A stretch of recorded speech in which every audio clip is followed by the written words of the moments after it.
अस्सलाम वालेकुम। Session trial और मैजिस्टेरियल ट्रायल पे हमने सेक्शन वाइज स्टडी देखी, लेकिन उसके बावजूद काफ़ी क्वेश्चंस जो हैं वो स्पेसिफिक हैं regarding difference between both the trials. तो बेहतर है कि हम इन डिफरेंसेस को अलग से एक वॉइस नोट के थ्रू जो है डिस्कस कर लें, ताकि अगर कोई एम्बिग्युइटी स्टिल है तो वो रिमूव कर दी जाए।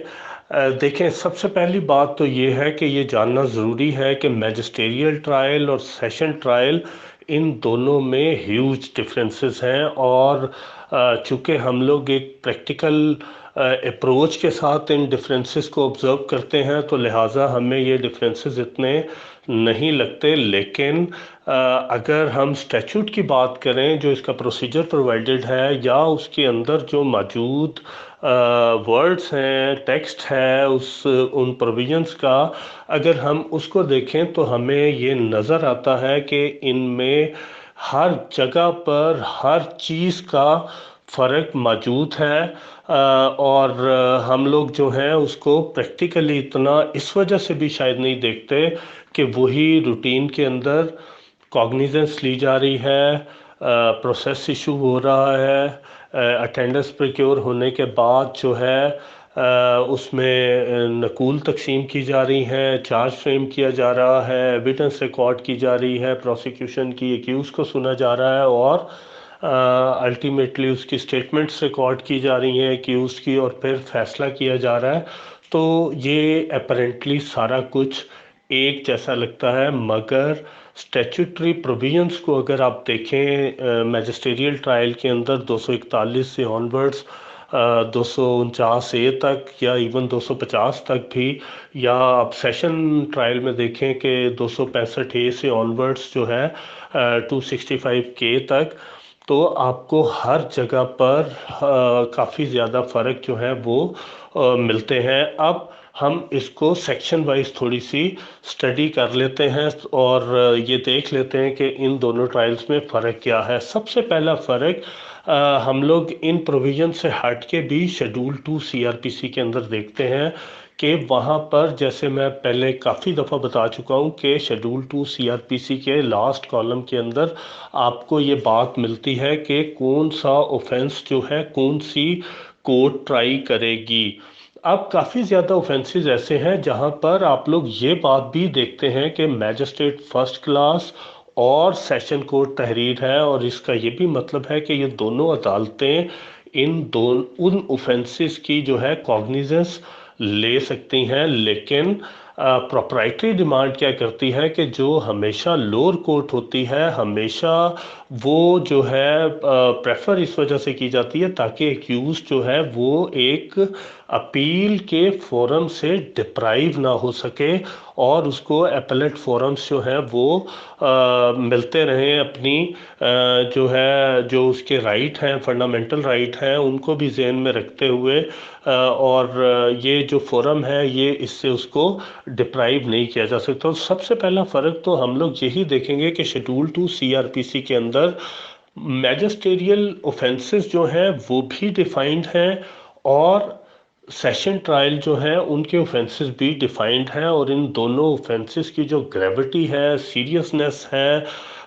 उनकी जो सेंटेंसिंग है या पनिशमेंट्स हैं, वो उनमें भी काफ़ी ज़्यादा फ़र्क है। और जो मैं आपको पहले भी मैजिस्टेरियल ट्रायल की जो सेंटेंसिंग पावर है सेक्शन 32 सीआरपीसी के हवाले से, और उससे पहले जो सेशन कोर्ट की जो सेंटेंसिंग पावर है वो भी मैं आपको बता चुका हूँ कि सेशन कोर्ट कोई भी सज़ा जो है दे सकती है जो कि लॉ ने प्रोवाइड की है, और उसमें सेंटेंसिंग की लिमिट भी कोई नहीं है। अगर उस ऑफेंस की वो सज़ा दी गई है तो वो मैक्सिमम सज़ा सेशन कोर्ट जो है वो दे सकती है। लेकिन मैजिस्टेरियल जो ट्रायल है उसके अंदर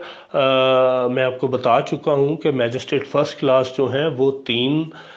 साल तक मैक्सिमम सेंटेंस दे सकते हैं इम्प्रिजनमेंट की, और मैजिस्ट्रेट सेक्शन 30 जो है वो मैक्सिमम 7 ईयर्स तक जो है वो कोई भी ऑफेंस के अंदर सेंटेंस दे सकते हैं जो उनके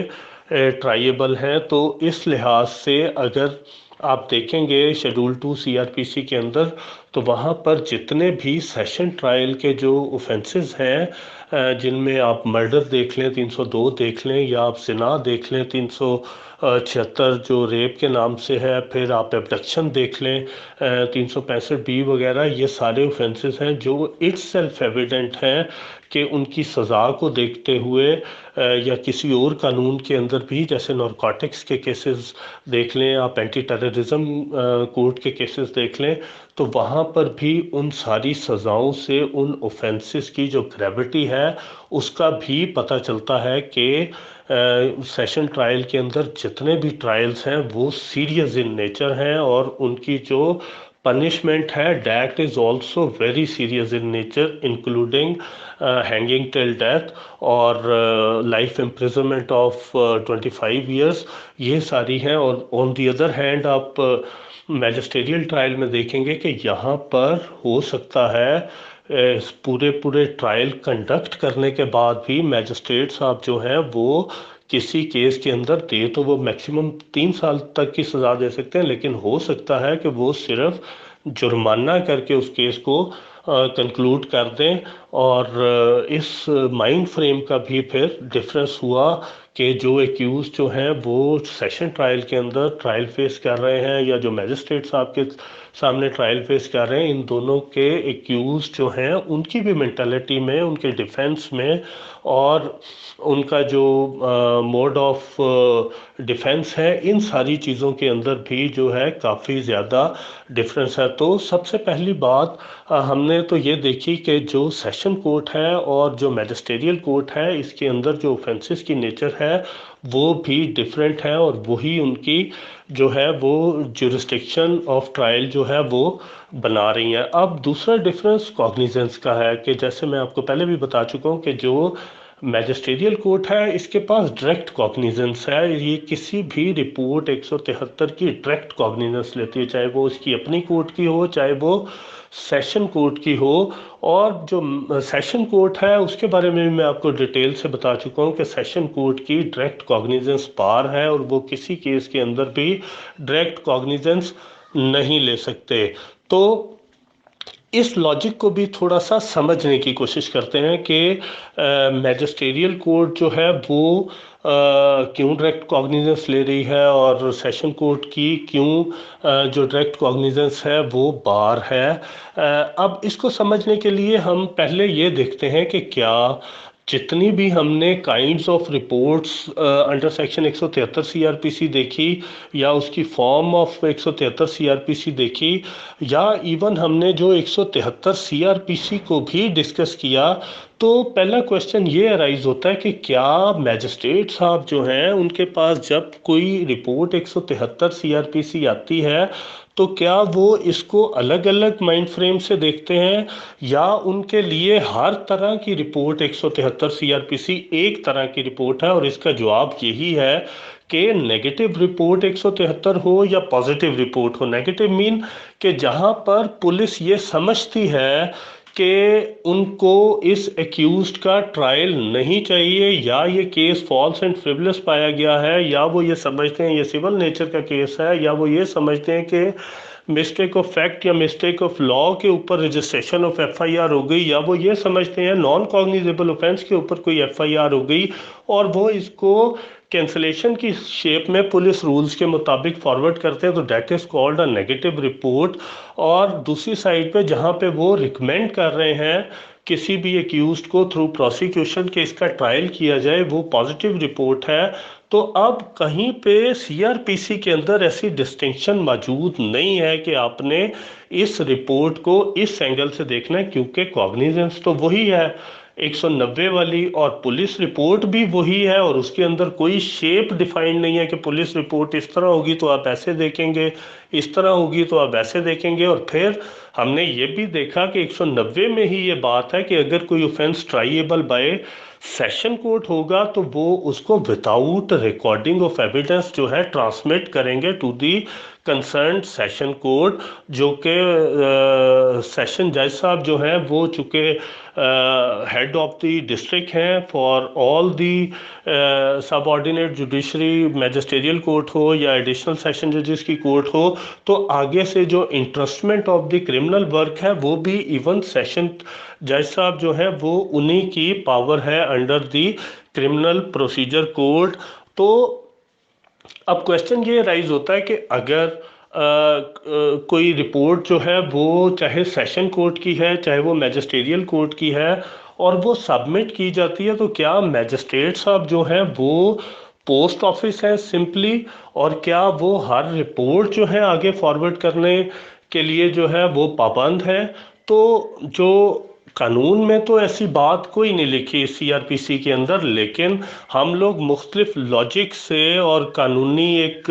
ब्रेन स्टॉर्मिंग से इसको खुद जो है वो कंक्लूड करते हैं कि ऐसा क्यों है कि उनकी कॉग्निजेंस जो है वो डायरेक्ट नहीं है। तो मेरे नज़दीक या ज़ाती ओपिनियन में वो ये है कि सेशन कोर्ट में, जैसे मैं आपको पहले बता चुका कि वो एक सीरियस कोर्ट है जहां पर एक सीरियस ट्रायल हो रहा है, जहां पे सीरियस ऑफेंसेस ट्राई किए जा रहे हैं as compare to the court of magisterial court, जहां पे हर तरह का पैटी ऑफेंस से लेके एक थोड़े थोड़े सीरियस ऑफेंसेस भी हैं, या ये इवन अगर 324 देखें वहाँ पे भी world court of sessions use हुआ है आपके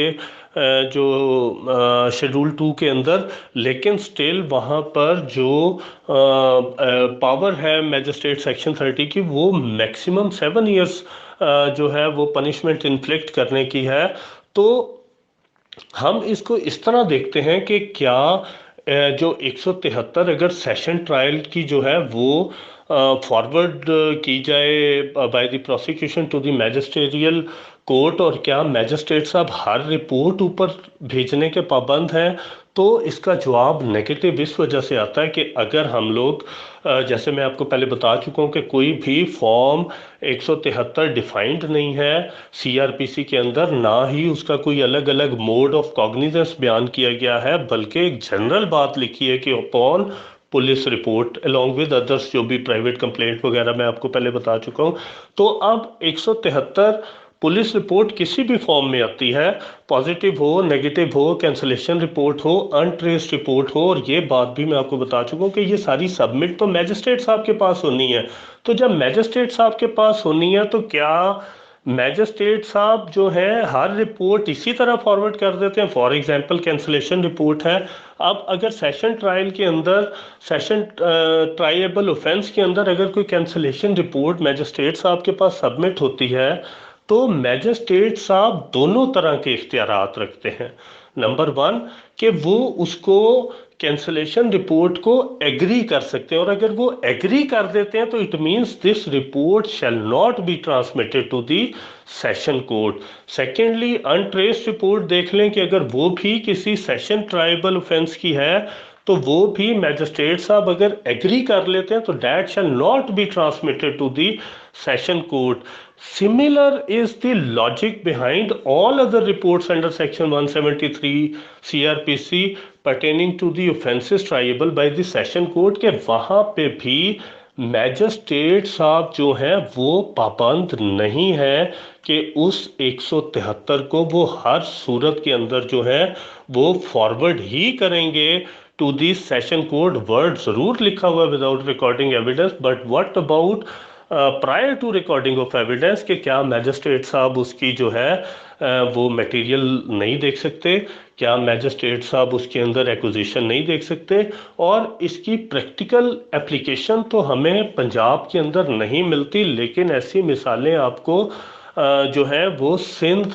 के अंदर मिलती हैं जहां पर मैजिस्ट्रेट साहब इवन ड्रॉप कर देते हैं सेशन कोर्ट को के भी ये समझ के कि इसमें कॉग्निजेंस लेने वाली कोई बात मौजूद नहीं है, इवन पॉजिटिव रिपोर्ट के ऊपर भी। और ऐसी कुछ मिसालें आपको केपीके के अंदर भी मिलती हैं। तो इसका मतलब ये है कि मैजिस्ट्रेट साहब हर तरह की report 173 in offences tribal by the session court के ऊपर अपना जो है जुडिशल माइंड अप्लाई कर सकते हैं और डिटरमिन कर सकते हैं कि इसको ऊपर ट्रांसमिट किया जाना चाहिए एज पर एक्विजिशन और मटेरियल अवेलेबल ऑन रिकॉर्ड, या नहीं करना चाहिए। फिर मैं रिपीट करता हूं कि प्रैक्टिकल एप्लीकेशन शायद आपको इसकी ना मिले, लेकिन कानून की मंशा यही लगती है कि सेशन कोर्ट चूंकि एक सीरियस कोर्ट है तो उसके पास चीज़ें फिल्टर करके पहुंचाई जाए और सिर्फ वो पहुंचाई जाए जहां पर even after investigation by the police and scrutinising bye the prosecution एक जुडिशल माइंड जो जुडिशल सिस्टम के अंदर जो है रिकॉग्नाइज्ड एज अ जज भी हैं, मैजिस्ट्रेट भी हैं, वो भी उसको ब्रेनस्टॉर्मिंग करके ये बात देखें कि क्या उनको अपने से बड़ी कोर्ट में, higher court mean session court में उसको for the purpose of trial भिजवाना चाहिए या नहीं भिजवाना चाहिए। और अगर वो समझते हैं कि भिजवाना चाहिए तो देन ही विल और that court shall not record evidence, rather it shall be transmitted to the session court under section 190 CRPC. So this is the for me this is the logic behind barring the direct cognizance of the session court के वहाँ पर जो एक filtration process है, brainstorming है, applicability of the judicial mind है, वो magisterial level पर पहले हो और उसके बाद वो determine करें कि इन accused को आगे ट्राई होना चाहिए या नहीं होना चाहिए। अब जैसे कैंसलेशन रिपोर्ट है वहाँ पर भी आप देखते हैं कि मैजिस्ट्रेट साहब अगर ये समझते हैं कि ये कैंसलेशन रिपोर्ट के साथ डिसएग्री करना चाहिए, then that report is only recommended to the session court कि उनके नज़दीक सफिशेंट मटेरियल अवेलेबल है और फिर सेशन कोर्ट उसके ऊपर अलग से अपना जुडिशल माइंड अप्लाई करके ये डिसाइड करते हैं कि उन्होंने कॉग्निजेंस लेनी है या नहीं लेनी। और अगर वो कॉग्निजेंस लेते हैं तो प्रोसेस इशू होगा, अदरवाइज सेशन कोर्ट के पास भी ये पावर है कि वो उस स्टेज के ऊपर इनिशिएशन ऑफ ट्रायल की बेस के स्टेज के ऊपर या before commencement of the trial की स्टेज के ऊपर at the time of framing of charge, जो हम आगे फ़र्क देखेंगे, वहाँ पर भी वो ये डिसाइड कर सकते हैं कि there are no grounds to proceed further with the trial, which was also discussed by me while explaining section 204 CRPC. So ये cognizance का direct cognizance और indirect cognizance का ये फ़र्क भी मौजूद है जो कि पाबंद करता है मैजिस्ट्रेट साहब को कि वो जो है हर 173 ट्राइबल बाय सेशन कोर्ट को एवेलुएट करें, एग्जामिन करें, मटेरियल देखें and then make recommendations to the session court if the magisterial court thinks there is sufficient grounds available or sufficient acquisition available against the accused persons and those accused should be tried by the session court, and then such recommendations shall be forwarded to the court of sessions to proceed further in the matter, and then comes the domain as well as sweet discretion of the session court to apply its own mind and proceed further. But these recommendations are only to the extent of recommending the accused persons for trial. So this is meant by the direct cognizance and this is meant by the indirect cognizance, और इसके ऊपर restriction जो है direct cognizance के ऊपर वो भी apparently इसी filtration process के लिए apparently लगती है, although it is not defined in the CRPC और ना ही इसका ऐसा कोई जो है explanation हमें किसी enabling book के अंदर भी मिलती है। सो ये दो डिफरेंस फिलहाल कि आप देखें कि जो ऑफेंसेस कौन से ट्राई किए जाएंगे और कॉग्निजेंस किस तरह बार और डी बार्ड है, ये सारी बातें जो हैं ये टू स्टार्ट विद इन दोनों का डिफरेंस जो है वो सेशन ट्रायल और मैजिस्ट्रियल ट्रायल में मौजूद है।